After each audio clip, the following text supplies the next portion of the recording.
নমস্কার, আমি সুকৃতি দান। আশা করি আমরা সবাই ভালো আছেন। আপনারা সবাই দেখছেন অ্যাস্ট্রো সলিউশন। আজকে আমি আলোচনা করব যে সমস্ত ধনুরাশি বা লগ্নের ক্ষেত্রে এই 15ই মার্চ থেকে 15ই এপ্রিলের মধ্যে কোন দিক থেকে মেনলি পজিটিভ এবং কোন ব্যাপারে আপনাদের নেগেটিভ যোগ চলছে, কি ব্যাপারে সার্বিকভাবে আপনারা সাবধান হবেন, সবকিছু নিয়ে একটা পুঙ্খানুপুঙ্খভাবে বিশ্লেষণ করব।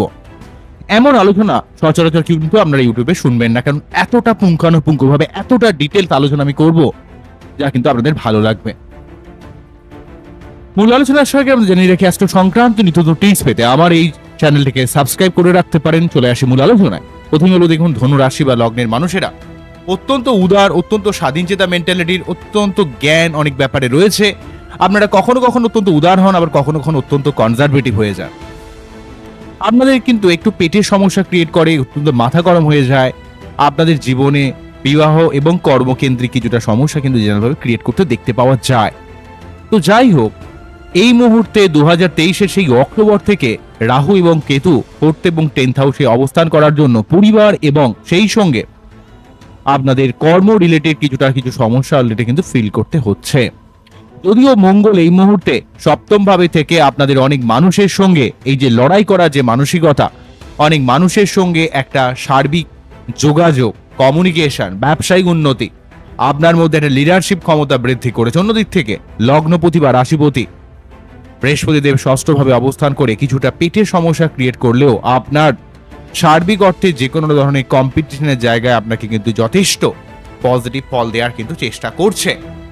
কিন্তু একটা কথা মনে রাখতে হবে, বৃহস্পতি 6ষ্ঠ ভাবে থাকলেও এখানে মঙ্গল 7ম ভাবে থেকে সার্বিক একটা উন্নতির যোগ তৈরি করেছে।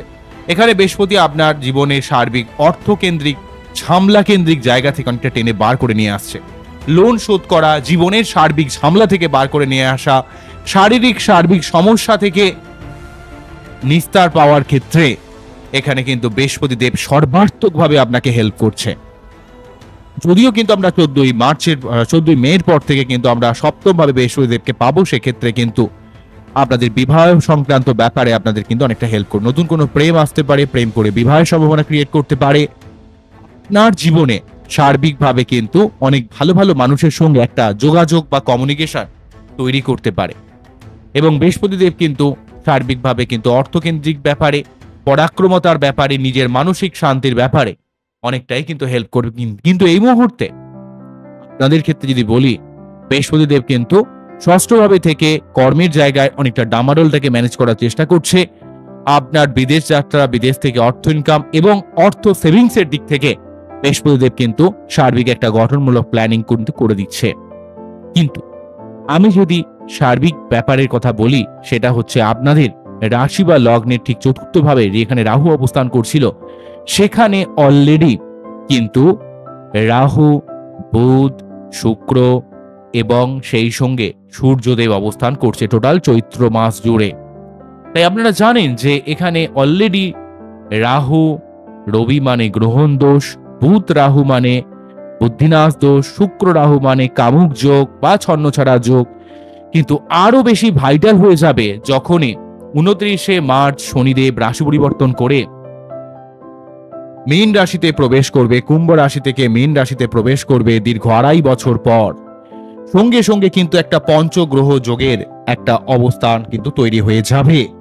সেক্ষেত্রে শনিদেব এখানে সার্বিকভাবে বলতে গেলে শনি, রবি, রাহু, বুধ, শুক্র এতগুলো গ্রহের যে যোগ, অনেকগুলো গ্রহ যোগ, পঞ্চগ্রহ যোগ যেমন তৈরি হবে, তেমন কিন্তু আপনাদের সার্বিক রাশি বা লগ্নের এক্সপেক্টে কাল সর্বযোগেরও সূচনা হয়ে যাবে। তাই একদিক থেকে যেমন পঞ্চগ্রহ যোগ, অন্যদিক থেকে কাল সর্বযোগ। কেন কাল সর্বযোগ? কেননা 5টা গ্রহ একটা ঘরে চলে এলো, অন্যদিক থেকে কেতু রইল, তাহলে 6খানা গ্রহ হলো। বাকি 3টে গ্রহ দিয়ে অর্থাৎ মঙ্গল, বৃহস্পতি বা চন্দ্র দিয়ে কখনোই কিন্তু ব্যালেন্স করা যাবে না। সুতরাং সেক্ষেত্রে কিন্তু এই যে পঞ্চগ্রহ যোগ আপনাদের 4র্থ ভাবে তৈরি হলো, মাল্টিপল সোর্স অফ ইনকাম জীবনে, যেখানে দেখুন বুধ হচ্ছে 7মপতি, 10মপতি, শুক্র হচ্ছে একাদশপতি, 6ষ্ঠপতি, আবার অন্যদিক থেকে শনি হচ্ছে 2য়-পতি, রবি হচ্ছে 9মপতি। তাহলে 9মের সঙ্গে 2য়, 10ম, 7ম এতগুলো ভাব যখন কানেক্ট হয়, তখন কিন্তু আপনার জীবনে অনেক দিক থেকে ফাটকা অর্থ ইনকামের ব্যাপারে সার্বিক পজিটিভ ফল কিন্তু দেওয়ার চেষ্টা করে। জীবনের সার্বিক জায়গা থেকে হঠাৎ করে কিছু উন্নতির বাতাবরণ তৈরি করে। আপনার সম্পত্তি সংক্রান্ত ব্যাপারে আপনি হঠাৎ করে কিছু প্রাপ্তি হতে পারে। আপনার ক্ষেত্রে অনেকগুলো ভাব যখন একসঙ্গে কম্পাইল হয়ে যায়, যখন জুড়ে যায়, তখন অনেক দিক থেকে যোগাযোগ, অনেক দিক থেকে একটা সার্বিক কমিউনিকেশন বৃদ্ধি পায়। যেমন ধরুন একাদশপতির সঙ্গে এখানে কিন্তু অষ্টমপতি বা সপ্তমপতির কানেকশন, তাহলে কর্ম থেকে অর্থ লাভ, আবার ব্যবসা থেকে অর্থ লাভ। আবার দেখুন নবমপতির সঙ্গে দ্বিতীয়পতির কানেকশন, অর্থাৎ আপনার ভাগ্য অর্থকেন্দ্রিক ব্যাপারে একটা ভাগ্যের উদয় হবে। কিন্তু যদি সার্বিকভাবে দেখি, একসঙ্গে অনেকগুলো গ্রহ যখন এক ঘরে অবস্থান করে, একটা গ্রহ যে ফল দিতে চায় অন্য গ্রহ কিন্তু সেই ফলটা আটকে দেয়। এই যে কালসর্বযোগ বা পঞ্চগ্রহ যোগ যাই বলি না কেন, এই পঞ্চগ্রহ যোগ একসঙ্গে থাকার জন্য রবি যে ফলটা দিতে গিয়েছে শনি সে ফলটা আটকে দিচ্ছে। তাই অত্যন্ত আনস্টেবিলিটি, বিশেষ করে পরিবার কেন্দ্রিক ব্যাপারে আপনাকে একটু সাবধান হতে হবে। মাথা গরম করলে হবে না। অত্যন্ত পারিবারিক চাপ আসতে পারে, কর্মের ব্যাপারে চাপ বৃদ্ধি পেতে পারে। পঞ্চগ্রহ যোগ যেহেতু ফোর্থ হাউসে পরিবার কেন্দ্রিক ব্যাপারে আপনার তৈরি করছে, অলরেডি রাহু রয়েছে, রাহু রবি গ্রহণ দোষ, রাহু বুধ বুদ্ধিনাশ দোষ, রাহু শুক্র কামুক যোগ, অন্য দিক থেকে শনি রবি বীজ যোগ, আবার দেখুন এখানে শনি রাহু সাপির যোগ, এতগুলো যোগের সংমিশ্রণ তৈরি করছে। তাই অবভিয়াসলি ভাবে সমস্ত ধনুরাশি বা লগ্নের ক্ষেত্রে চতুর্থ ভাবে যেহেতু এই যোগটা তৈরি করছে, তাই আপনাদের ক্ষেত্রে কিন্তু সার্বিকভাবে পরিবার কেন্দ্রিক ব্যাপারে, সম্পত্তি ক্রয় বিক্রয় করার ব্যাপারে, পৈতৃক সম্পত্তি হস্তান্তরের ক্ষেত্রে, পৈতৃক সম্পত্তি কোনো রেজিস্ট্রি করার ব্যাপারে, সার্বিক বাড়ি করা, সার্বিক পারিবারিক ঝামেলার ব্যাপারে আপনাকে কিন্তু ওয়াকিবহল হতে হবে। যেহেতু এক্ষেত্রে এতগুলো গ্রহ, এতগুলো ভাবের অধিপতি চতুর্থ ভাবে যুক্ত হলো, সেক্ষেত্রে কিন্তু কিছুটা পরিবার কেন্দ্রিক আনস্টেবিলিটি তৈরি হবে। কিন্তু অবশ্যই এর মধ্যে একটা পজিটিভ ব্যাপার কি থাকবে, সেটা হচ্ছে আপনি হঠাৎ করে কিছু অর্থ পেতে পারেন, কিছু সম্পত্তি পেতে পারেন, নতুন করে কোনো কর্মপ্রাপ্তি হতে পারে, আপনি আপনার লাইফ পার্টনারের সহযোগিতায় আপনি জীবনে কিছু উন্নতি করতে পারেন। ঠিক আছে, কিন্তু আবার দেখুন শনি রবি বীজ যোগের জন্য কিন্তু আপনার এখানে রবি কিন্তু সব দিক থেকে ডিস্টার্ব হয়ে যাচ্ছে, যে রবি আপনাদের ক্ষেত্রে নবমপতি, একদিক থেকে শনি দ্বারা, অন্য দিক থেকে রাহু দ্বারা। তাই পিতার শরীর স্বাস্থ্যের ব্যাপারে সাবধান হতে হবে। পিতার দিকের কোন রকম যাতে তার উপর অত্যন্ত চাপ না পড়ে যায়, তার ব্যাপারে কিন্তু আপনাকে ওয়াকিবহল হতে হবে। বোঝা গেল কি বললাম? সেক্ষেত্রে কিন্তু অবশ্যই আপনাদের এই কটা দিন, যতদিন পর্যন্ত এই শনি রবির পাশাপাশি পঞ্চগ্রহ যোগ তৈরি হয়েছে, সেই সময়টা সাবধান হতে হবে। অর্থাৎ এই যে পঞ্চগ্রহ যোগটা কিন্তু ভাঙবে কিন্তু অ্যাকচুয়ালি যখনই এখানে রবি রাশি পরিবর্তন করবে, অর্থাৎ 14ই এপ্রিল কিন্তু রবি চলে যাবে মীন রাশির ঘর থেকে পরবর্তী ঘরে মেষ রাশি ঘরে, অর্থাৎ পয়লা বৈশাখের দিন থেকেই কিন্তু এই শনি রবি যোগটা ভেঙে যাবে। সুতরাং 29শে মার্চ থেকে 14ই এপ্রিল এই সময় পর্যন্ত সমস্ত ধনুরাশি বা লগ্নের ক্ষেত্রে কর্ম এবং পরিবার কেন্দ্রিক ব্যাপারে এবং সার্বিক আনস্টেবিলিটির ব্যাপারে সাবধান হতে হবে। এই অত্যন্ত আনস্টেবল অবস্থা তৈরি করছে। এই আনস্টেবিলিটির জন্য আপনারা বাড়িতে অবশ্যই পুজো পাঠ মন্ত্রপাঠ একটু করবেন, একটু শান্ত থাকবেন, জীবনের গঠনমূলক সিদ্ধান্ত এই সময় নেবেন না, কোনো রকম হতাশাগ্রস্ত হয়ে যাবেন না, ডিপ্রেশনের শিকার হবেন না। এখন যদি প্ল্যানিং করেন যে আমার জীবনে তো মনে হয় কিছুই হলো না, এখন কিন্তু আপনার কোনো কিছুই ভালো লাগবে না, সবকিছুর মধ্যে একটা অস্থিরতা ফিল হবে। আপনার কিছু কিছু ক্ষেত্রে বুদ্ধি ভুল হয়ে যাবে, যেহেতু বুদ্ধিনাশ দোষ চলছে। আবার শুক্র রাহুর জন্য অত্যন্ত টাকা পয়সা খরচ হয়ে যাবে। ঠিক আছে, আপনি চাইছেন যে টাকা পয়সাগুলো একত্রিত করছে, কোথাও যেন টাকা পয়সা দেখতে পাচ্ছেন না চোখে, এমন একটা প্রবলেম ক্রিয়েট করবে। আবার আপনার কিছু কিছু ক্ষেত্রে মান সম্মান হানি হওয়া, আপনার যেন কোনো কিছু কন্ট্রোলিং এ নেই, শরীর টরি খারাপ যাচ্ছে, মাথা গরম হয়ে যাচ্ছে, অস্থিরতা ফিল হচ্ছে। তাই অবশ্যই পঞ্চগ্রহ যোগটা এবং যোগটা কিন্তু ভাঙবে, মেনলি 4টে গ্রহে পরিণত হবে যখনই কিন্তু প্রথম রবি চলে যাবে। রবি চলে গেলে কিন্তু অনেকটা সমস্যার মুক্তি হবে, কারণ রবি এখানে পীড়িত থাকা ধনু লগ্ন বা রাশির ক্ষেত্রে অত্যন্ত বিপজ্জনক হয়ে রয়েছে। তো এটা একটা নেগেটিভ ব্যাপার কিন্তু বলতেই হবে। যদিও কিন্তু কালসর্প যোগটা কিন্তু দীর্ঘদিন একটু থাকবে, সেটা কতদিন পর্যন্ত থাকবে আপনাদের কতগুলো পজিটিভ ব্যাপারকে একটু বলে দেবো। সেটা হচ্ছে এই যে কালসর্প যোগ শুরু হয়েছে হচ্ছে কবে থেকে, যবে থেকে শনি কিন্তু 29শে মার্চ যখনই রাশি পরিবর্তন করে কুম্ভ রাশি থেকে মীন রাশিতে প্রবেশ করবে, তখন থেকে কিন্তু কালসর্প দোষের সূচনা হয়ে গেল 29শে মার্চ।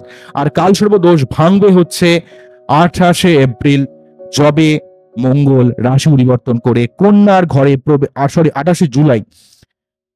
তো 28শে জুলাইয়ে কিন্তু মঙ্গল কন্যা রাশির ঘরে প্রবেশ করবে, তাই এক্ষেত্রে কিন্তু 29শে মার্চ থেকে 28শে জুলাই এই সময়কাল পর্যন্ত কিন্তু কালসর্প যোগ থাকবে। যদিও কালসর্প যোগ থাকলেও শনি রবি যোগটা ভেঙে গেলে কিন্তু অনেকটা সমস্যার একটা নিষ্পত্তি হবে, কেননা দুটো অপোজিট গ্রুপের গ্রহ, সব থেকে স্ট্রং গ্রহগুলো যদি সমস্যায় থাকে সেক্ষেত্রে কিন্তু আপনার অনেক ক্ষেত্রে মানসিক অস্থিরতা তৈরি হয়। একটু টেনশন চিন্তাটাকে কমানোর চেষ্টা করুন। এই সময় কোনোভাবে অস্থির হয়ে যাবেন না। অস্থির হলে কিন্তু আমি কিছু করতে পারবো না। আমাদের প্রত্যেককে বলছি একটু ধীর স্থির হন। বিশেষ করে 29শে মার্চ থেকে আপনাদের 14ই এপ্রিল পর্যন্ত একটু সাবধান হন। প্রচুর ফোন কল আমার আসছে, প্রচুর কাস্টমার অলরেডি আমার সঙ্গে অ্যাপয়েন্টমেন্ট নিচ্ছে এই জন্য যে এই সময়টা আমি কি করব। ব্যাপারটা প্রত্যেককে বলবো, অবশ্যই বাচ্চাটা অ্যানালাইজ করবেন, সাময়িক প্রেডিকশন অবশ্যই করবেন, কিন্তু একটু শান্ত হতে হবে। কোনো ব্যাপার একটু সংযত হতে হবে নিজের ব্যাপারগুলোতে। বোঝা গেল কি বললাম? তো এবং আপনাকে একটু আধ্যাত্মিক হতে হবে, মন্ত্র পাঠ করতে হবে। আপনাদের যে প্রেডিকশন আমি দিয়েছি বা যারা আমার কাছে আসবেন, আমি যে প্রেডিকশন গুলো দেবো, যে মন্ত্র পাঠ করতে বলবো, সেগুলোকে একটু করতে হবে, তাহলে এই সমস্যাকে কিন্তু অনেকটাই কাটানো যেতে পারে। তবে আপনাদের ক্ষেত্রে একটা ভালো কিছু কথা বলি, নেগেটিভ কথা তো অনেক বললাম। সপ্তম ভাবে 14ই মে কিন্তু বৃহস্পতিদেব পাশ করার জন্য সার্বিক একটা শুভত্বের বাতাবরণ তৈরি করবে। আবার কিন্তু এই রাহু কেতু কিন্তু 18ই মে কিন্তু চতুর্থ দশম থেকে সরে গিয়ে তৃতীয় নবমে চলে যাবে কুম্ভ এবং সিংহর ঘরে। সেক্ষেত্রে কিন্তু পরিবার বা আপনার কর্ম রিলেটেড যে সমস্যাটা সেটা একটু আপনার নিষ্পত্তি হবে। এই সংক্রান্ত ব্যাপারে যে আনস্টেবল, অনেকে কাজ চলে গেছে, কাজের জায়গায় অত্যন্ত প্রেসার বেড়ে গেছে, পরিবার কেন্দ্রিক ঝামেলা বেড়েছে, এই জায়গাগুলো কিন্তু অনেকটা ঠিক হবে, অনেকটা পজিটিভ জায়গায় আসবে। কিন্তু এই যে সাময়িক সময়টা কালসর্প যোগ, যে 29শে মার্চ থেকে 28শে জুলাই এই সময়কাল পর্যন্ত একটু সাবধান হতে হবে। তবে তার থেকে বেশি সাবধান হতে হবে যে সময়টা বলছি আপনাদের, সেটা হচ্ছে 29শে মার্চ থেকে 14ই এপ্রিল, কেননা কালসর্পর পাশাপাশি কিন্তু শনি রবি বীজ যোগটাও থাকছে। তবে এই সময়টা একটু সাবধান হবেন, তারপর আস্তে আস্তে অনেকটাই সময় ভালো হতে থাকবে। তো বোঝা গেল কি বললাম? আশা করলাম আপনারা বুঝতে পারলেন কোন জায়গাটাকে আমি ইন্ডিকেট করলাম। আপনারা খুব ভালো থাকুন, অ্যাস্ট্রো সলিউশন দেখতে থাকুন। আপনাদের যা প্রতিকারের কথা আমি বলেছি সেগুলো অবশ্যই করবেন। তো আশা করবো আপনাদের জীবনে ভালো কিছু হবে। এই আশা নিয়ে অনুষ্ঠানকে শেষ করছি। নমস্কার, থ্যাংক ইউ।